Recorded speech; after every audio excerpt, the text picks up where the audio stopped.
여러분, 충격적인 소식입니다. 이건 말이 안 돼. 한국 서울 청계천에서 벌어지는 일이 진짜라면 우리 상식을 뒤엎어야 해. 도대체 무슨 일이 일어났길래 미국 방송계 베테랑이 이토록 당황했을까요? 한 장의 SNS 게시물에서 시작된 이야기가 CNN 역사상 최고 화제작을 만들어냈고 유럽 각국이 한국을 따라하기 시작했습니다.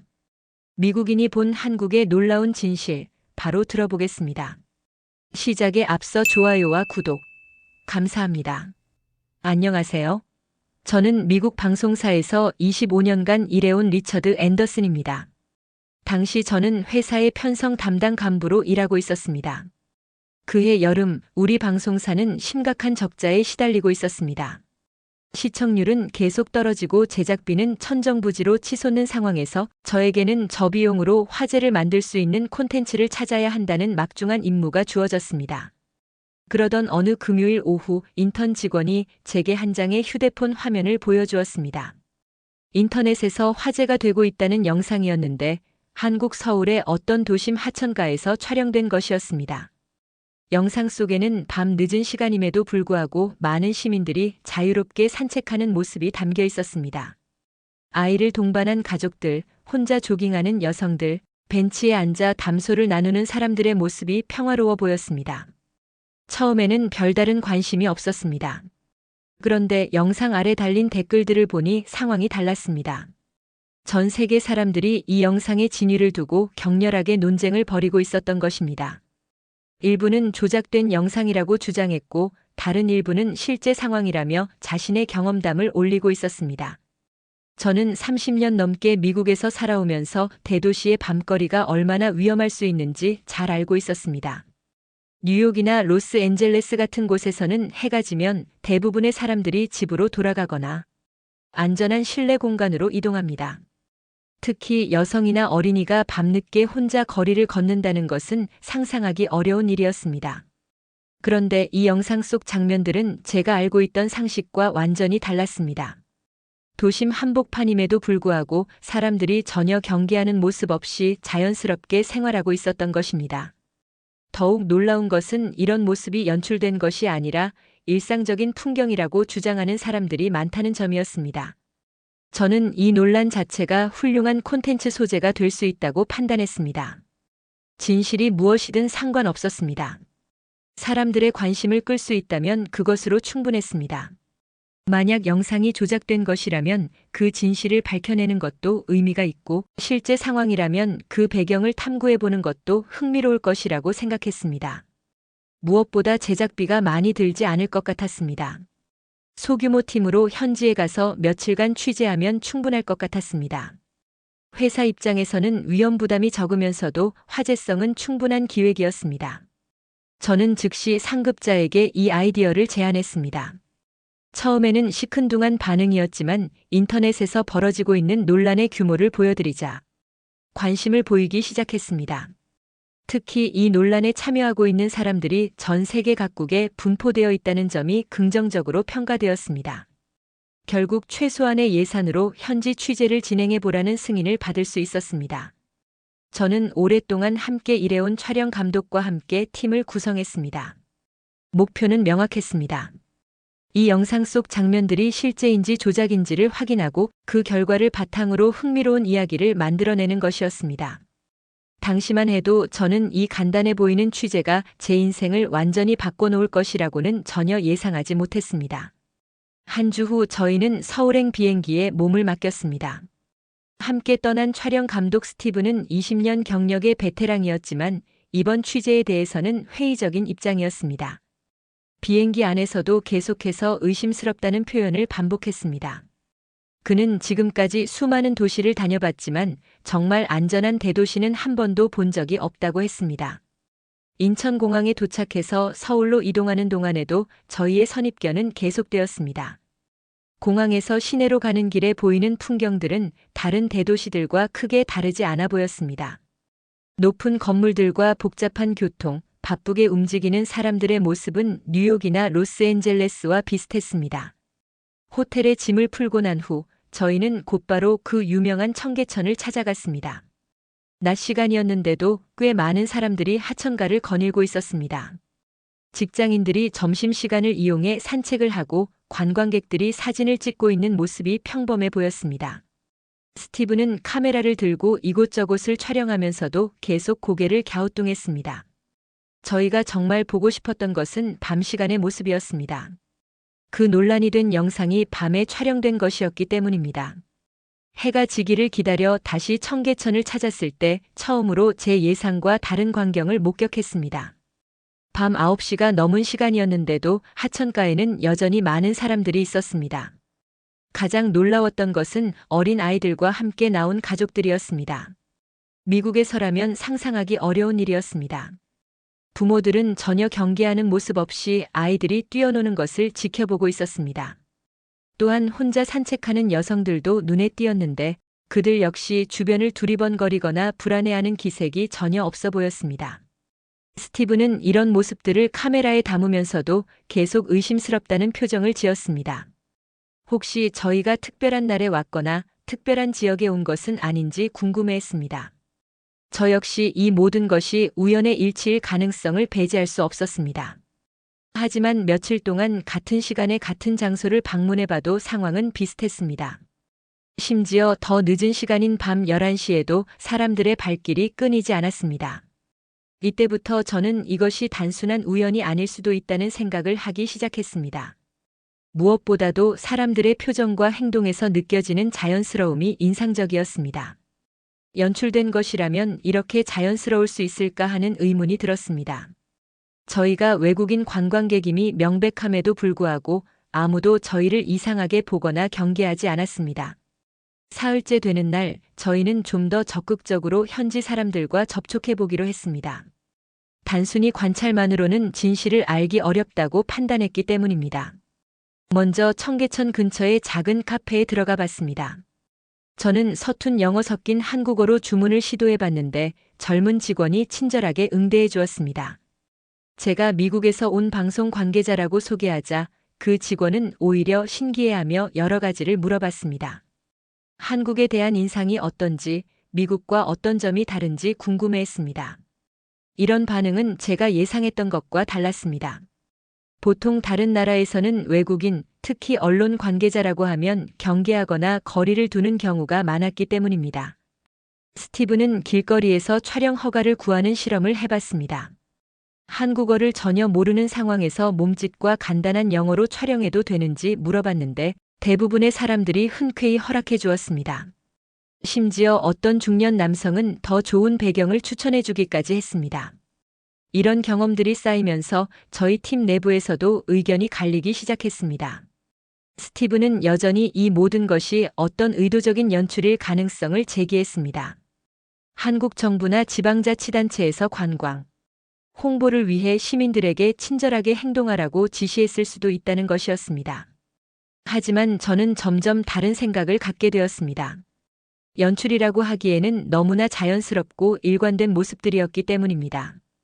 더욱이 저희가 촬영하고 있다는 것을 모르는 상황에서도 사람들의 행동은 똑같았습니다. 특히 인상 깊었던 것은 청계천 주변의 작은 상점들이었습니다.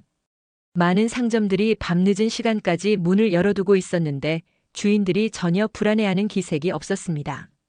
어떤 편의점 주인은 저희에게 이 동네는 원래 이렇게 안전하다고 당연하다는 듯이 말해주었습니다. 저는 이때부터 이 프로젝트가 단순히 진위를 확인하는 차원을 넘어설 수도 있겠다는 생각을 하게 되었습니다. 만약 이 모든 것이 실제라면 그 배경에는 분명히 특별한 이유가 있을 것이라고 생각했습니다. 어떤 시스템이나 문화적 요인이 이런 환경을 만들어냈을 것이라는 추측이 들었습니다. 하지만 아직까지는 확신을 갖기 어려웠습니다. 며칠간의 경험만으로는 전체적인 그림을 파악하기에 충분하지 않았습니다. 저희는 좀 더 다양한 방법으로 이 도시의 진짜 모습을 확인해 볼 필요가 있다고 생각했습니다. 취재 나흘째 예상치 못한 일이 벌어졌습니다. 저녁 늦게 호텔로 돌아가는 택시 안에서 깜빡 잠이 들었는데 깨어보니 지갑이 사라져 있었습니다. 택시에서 내린 후에야 이 사실을 발견했는데 이미 택시는 떠난 후였습니다. 지갑 안에는 신용카드들과 현금 그리고 신분증이 모두 들어 있었습니다. 미국에서라면 이런 상황은 정말 심각한 문제가 됩니다.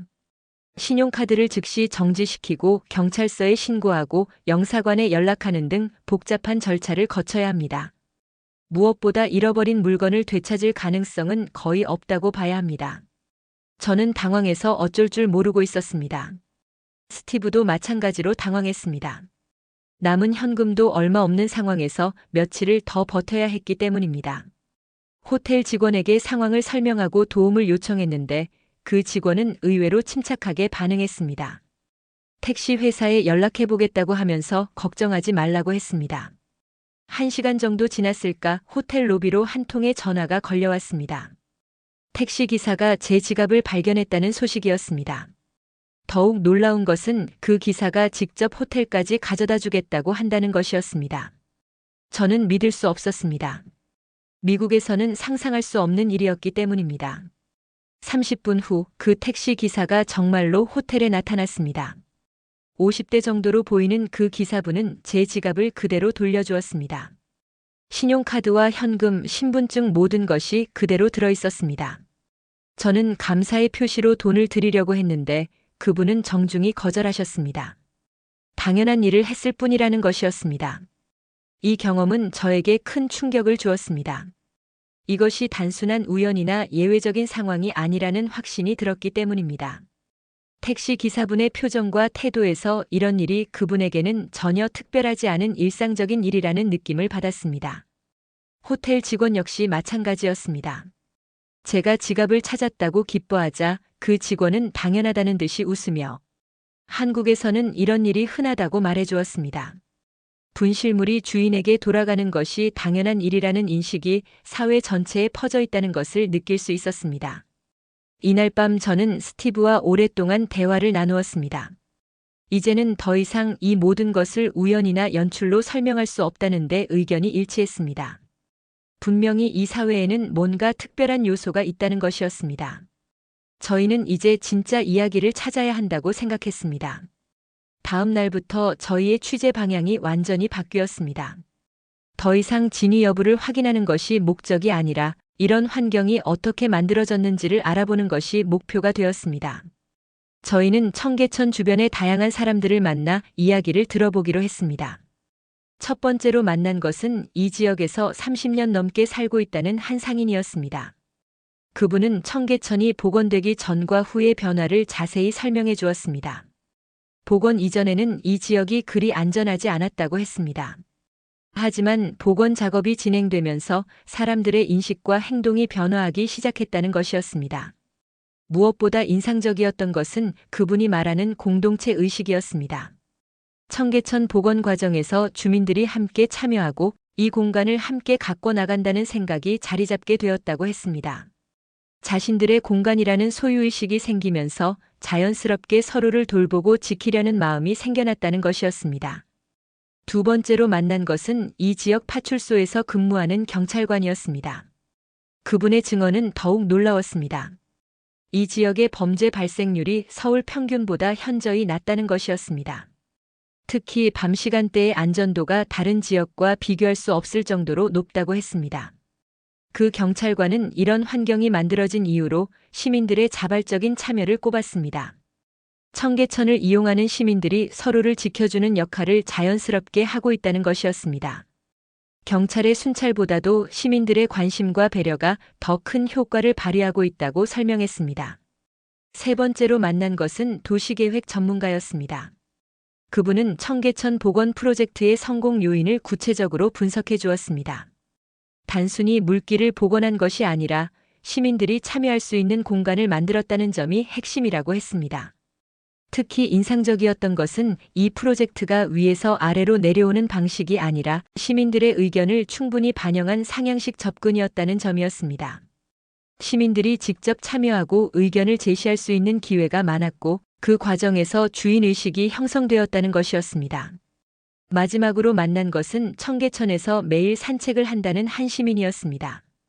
70대 할아버지였는데 그분의 말씀이 가장 인상적이었습니다. 청계천은 단순한 공원이나 관광지가 아니라 서울 시민들의 마음이 흐르는 곳이라고 표현하셨습니다. 사람들이 이곳에서 서로를 배려하고 돌보는 것이 자연스러운 일이 되었다는 것이었습니다. 이런 증언들을 들으면서 저는 청계천의 진정한 의미를 이해하기 시작했습니다. 이것은 단순히 도시 재생 프로젝트의 성공 사례가 아니라 사람들의 마음과 의식이 바뀐 결과였던 것입니다. 물리적인 공간의 변화가 사회적 변화로 이어진 놀라운 사례였습니다. 서울에서의 취재를 마치고 미국으로 돌아와 편집 작업을 시작했습니다. 저희가 수집한 자료들을 정리하면서 이것이 단순한 도시 탐방 프로그램을 넘어서는 내용이라는 확신이 들었습니다. 청계천이라는 공간을 통해 한국 사회의 독특한 면모를 보여줄 수 있는 의미 있는 다큐멘터리가 될 것 같았습니다. 편집 과정에서 가장 고민이 되었던 것은 어떤 관점으로 이야기를 풀어나갈 것인가 하는 문제였습니다. 단순히 신기한 광경을 보여주는 것으로는 부족했습니다. 시청자들이 왜 이런 일이 가능한지, 그 배경에는 어떤 요인들이 있는지를 이해할 수 있도록 구성해야 했습니다. 저희는 3가지 관점에서 접근하기로 했습니다. 첫 번째는 도시 계획적 관점에서 청계천 복원 프로젝트의 의미를 설명하는 것이었습니다. 두 번째는 사회 문화적 관점에서 한국 사회의 공동체 의식을 조명하는 것이었습니다. 세 번째는 개인적 경험담을 통해 실제 체험의 생생함을 전달하는 것이었습니다. 제작진 내부에서는 이 프로그램이 과연 시청자들의 관심을 끌 수 있을지에 대한 우려도 있었습니다. 미국 시청자들에게는 다소 낯선 내용일 수 있다는 것이었습니다. 하지만 저는 오히려 그렇기 때문에 더 흥미로울 것이라고 생각했습니다. 방송 일주일 전부터 예고편을 통해 홍보를 시작했습니다. 예고편에는 청계천의 야경과 함께 시민들이 자유롭게 활동하는 모습을 담았습니다. 반응은 예상보다 뜨거웠습니다. 인터넷 댓글들을 보니 많은 사람들이 호기심을 보이고 있었습니다. 드디어 방송 당일이 되었습니다. 저희는 긴장한 마음으로 시청률 발표를 기다렸습니다. 결과는 놀라웠습니다. 첫 방송에서 8.7%라는 높은 시청률을 기록했습니다. 이는 같은 시간대 다른 프로그램들과 비교해도 상당히 높은 수치였습니다. 더욱 놀라운 것은 방송 직후부터 시작된 시청자들의 반응이었습니다. 방송사 홈페이지와 인터넷 게시판에는 수많은 댓글들이 달렸습니다. 대부분이 긍정적인 반응이었는데 특히 많은 사람들이 직접 한국을 방문해보고 싶다는 의견을 표현했습니다. 하지만 모든 반응이 긍정적이지만은 않았습니다. 일부에서는 지나치게 미화된 것 아니냐는 비판도 제기되었습니다. 한국 정부의 홍보에 이용된 것이라는 의혹도 있었습니다. 이런 비판들은 오히려 더 큰 화제를 불러일으켰습니다. 방송 일주일 후 재방송 시청률까지 합쳐서 총 15.2%라는 기록적인 수치를 달성했습니다. 이는 저희 방송사 다큐멘터리 역사상 최고 기록이었습니다. 더불어 인터넷을 통한 영상 조회수도 폭발적으로 증가했습니다. 방송 반향이 예상을 뛰어넘자 해외 언론들도 관심을 보이기 시작했습니다.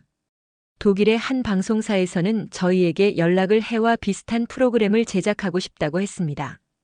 프랑스와 영국의 도시계획 전문가들도 청계천에 대한 자료를 요청해 왔습니다. 가장 먼저 구체적인 움직임을 보인 곳은 독일의 함부르크였습니다.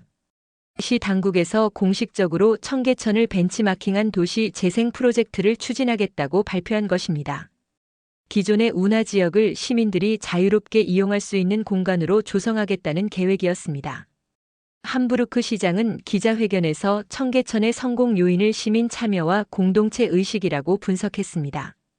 단순히 물리적 공간을 만드는 것이 아니라 시민들의 의식 변화를 함께 이끌어내는 것이 핵심이라고 강조했습니다. 이를 위해 서울시와 정식으로 교류 협력을 요청하기도 했습니다. 네덜란드 암스테르담에서도 비슷한 프로젝트가 시작되었습니다. 시내 중심가의 작은 공원을 청계천과 같은 개념으로 재조성하는 계획이었습니다. 특히 시민들의 자발적 참여를 유도하는 방안에 많은 관심을 보였습니다. 영국 런던에서는 템스강 일부 구간을 대상으로 유사한 시도가 논의되었습니다. 런던 시의회에서는 청계천 사례를 연구하기 위한 전담팀까지 구성했습니다. 단순한 관광지 조성이 아니라 지역 공동체 활성화 방안으로 접근하겠다는 의지를 보였습니다. 이런 움직임들이 언론을 통해 알려지면서 저희 방송사에는 후속 프로그램 제작 요청이 쇄도했습니다. 유럽 각국의 시도들을 추적 취재해달라는 것이었습니다. 저는 이런 관심이 부담스럽기도 했지만 한편으로는 뿌듯하기도 했습니다. 특히 인상적이었던 것은 이런 프로젝트들이 모두 하드웨어적 접근이 아니라 소프트웨어적 접근에 중점을 두고 있다는 점이었습니다. 건물을 짓고 시설물을 설치하는 것보다는 시민들의 의식과 문화를 바꾸는 것에 더 많은 관심을 보였습니다. 6개월 후 저는 실제로 함부르크와 암스테르담을 방문해 후속 취재를 진행할 기회를 얻었습니다. 두 도시 모두 나름대로의 방식으로 청계천 모델을 적용하려고 노력하고 있었습니다. 완전히 똑같지는 않았지만 시민 참여와 공동체 의식 강화라는 핵심 가치는 공통적으로 추구하고 있었습니다.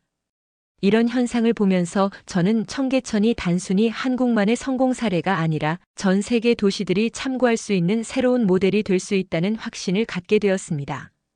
동시에 이런 변화의 중심에 제가 있다는 것이 신기하면서도 책임감을 느끼게 했습니다.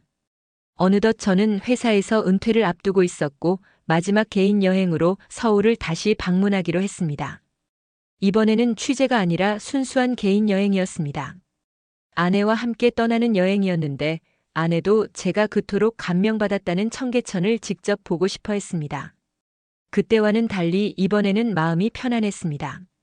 어떤 목적이나 의무감 없이 그냥 한 명의 관광객으로서 이 도시를 경험해보고 싶었습니다. 호텔도 청계천 근처로 잡았고 며칠 동안은 정말 느긋하게 시간을 보낼 계획이었습니다. 첫날 저녁 아내와 함께 청계천을 산책했습니다. 그때와 별로 달라진 것은 없어 보였습니다. 여전히 많은 사람들이 자유롭게 거닐고 있었고 평화로운 분위기였습니다. 아내는 정말 신기하다며 계속 주변을 둘러보았습니다. 둘째 날 오후 우연한 기회에 한 한국인 가족과 알게 되었습니다. 청계천 근처 카페에서 옆자리에 앉았던 가족이었는데 아이가 영어로 말을 걸어왔습니다. 부모님이 영어를 배우는 아이에게 외국인과 대화할 기회를 주고 싶어 하셨던 것 같습니다. 그 가족의 아버지는 회사원이었고 어머니는 주부였습니다. 두 아이가 있었는데 하나는 초등학생이고 하나는 중학생이었습니다. 평범한 한국의 중산층 가정이었습니다. 대화를 나누다 보니 그들도 청계천을 자주 이용한다고 했습니다. 저는 호기심에 그 가족에게 하루 일상을 함께해도 되는지 물어봤습니다. 한국인들의 평범한 일상을 경험해보고 싶다고 했더니 그들은 흔쾌히 승낙해 주었습니다.